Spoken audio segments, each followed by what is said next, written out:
So there's been a lot of new DJs talking about getting started, and one asked about packages that they've been, a potential client was asking about, hey, what's your wedding package? We would like a package price to look at. And the question that they were wondering is like, what do I include in my package price that I send out? And I think this was actually kind of a neat little discussion to dig into. I think both of you guys are package price. I don't think you're doing a la carte, either of you anymore. So, and is it Cubbie? Are you starting this one, or is it Dan? Dan is. Okay, Dan, what do you include in your package price? So I am an a la carte. Okay. But I used to be packages. I got away from it for a while because I kind of got rid of some of my extras that I was doing, and I felt it very difficult to try and come up with the 3 packages that they say you should have. My philosophy on this is your base package should be the base price that you're willing to go out to an event and do. Whatever that is, whatever that might be. So for some people, that's just a basic reception setup, and then that's going to be your lowest price. And so that everything above that then becomes gravy, if nothing else. So I do have kind of a package where it's like reception only, or I do reception and ceremony kind of paired together. And then from there, I know a lot of DJs who then throw in their uplighting. I shouldn't say throw in, but their next package includes their uplighting or any type of lighting enhancements that they might be doing. And then when I was doing package, my top package was my moving heads with the trussing and all of those pieces, along with TV options as well. And that created that option of having all 3, because you will have, as they say, you should have a top package which legitimately includes anything and everything you could throw in it. Will you use it much? No, but every once in a while you will, because somebody's got to have that top package. So having something like that. One thing that I saw at some expo shows, people who talked about packages and the ideas, sometimes it's difficult for some couples because they like this option, but they don't like that option. And that's what took me away from doing the packages. But what some of them recommended was to have like a category. And you might have like 3 or 4 options that could fit in there, whether it be uplighting or maybe you upsell for the tube lights or moving heads, whatever, and have that be in the package and say, okay, in this package, you can pick one of the pieces. And then in our top package, you can pick 3 of the options or whatever it might be, and have kind of maybe a packaging discount or something along those lines, because then it gives them the freedom to pick what they want. So they puts them in power, but it also gets them more willing to pull more of your options than they might if they're just straight a la carte. So you're saying I like that idea. They can bundle. They can bundle their services. Yes. I'm not Mahomes though, but Cubbie is my auto. You take your chicken, nuggets. I think there's some burger and your fries, and you put them all together. Yeah. Bundle. That's funny what you should say this, John. Because I'm like Dan, I have 2 packages. I have a reception only package because they're getting married in a church and don't need me for ceremony. I have a ceremony and reception package. Everything else is an add-on.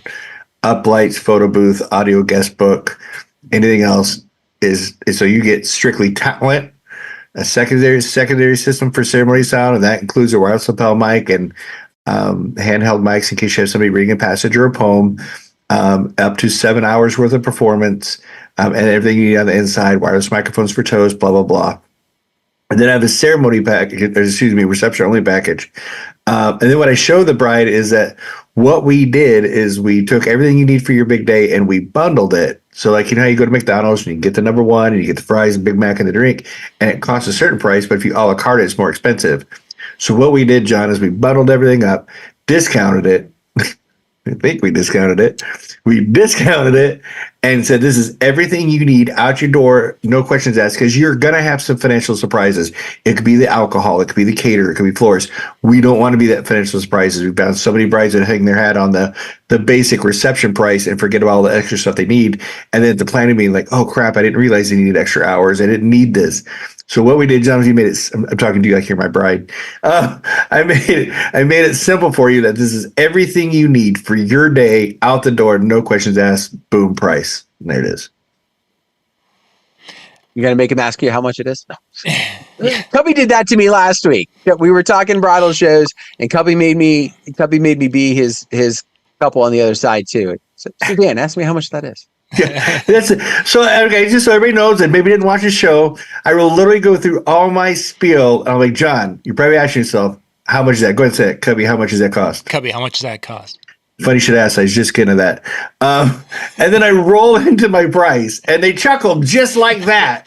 You're probably asking yourself, oh my God, how much is it going to cost me? Go ahead and say that. Oh my God, how much is it going to cost me? Funny you should ask, because they're just getting to that. Getting to that, yeah. And so if her husband, like her fiance is right there, I'm like, is she always this way? Is she always pushing you like that? Or, just kind of lighten the load before I hit him with the price. Yeah. Here's a phone book. I'm pointing to a number. But no, it just works. Like I said, you just try to break up that monotonous where you left hook them with that price. Mm-hmm. Mm-hmm. So right now where I'm at, I'm basically have three different packages, kind of a basic one, kind of a middle, and then a higher end package. And it's I can't say one is booked more than the other right now. It seems that for this year, it's like all three of them are going out. And there are some additional a la carte things off the top package, but it's like major addition type things. It's not like uplighting. The uplighting's in the top package. It's not the selfie booth. The selfie booth is in the top package. So it would be like if we needed another remote sound system in another part of the area, or we have running fully battery, something or another, or if we have to be out in 20 minutes and I have to bring a team of 6 people to get us out in 20 minutes, that kind of a thing. Otherwise, it's all there. This is one of the years that I haven't had so far really much of anyone saying, oh, can I take this from this one and this from this one? I haven't had that. And there are some years that I have a lot of that, and that's when I've done kind of like Dan, I moved to an a la carte for a period of time just because it seemed to be what people were looking for. So who knows which direction? I think a lot of people struggle with from our side, struggle with the concept of packages because, so for example, like if I have uplighting and I have photo booth, like do I make it, like I can make a package that includes everything, but that middle package becomes a question mark because I'm not selling my uplighting service for the same price as my photo booth service.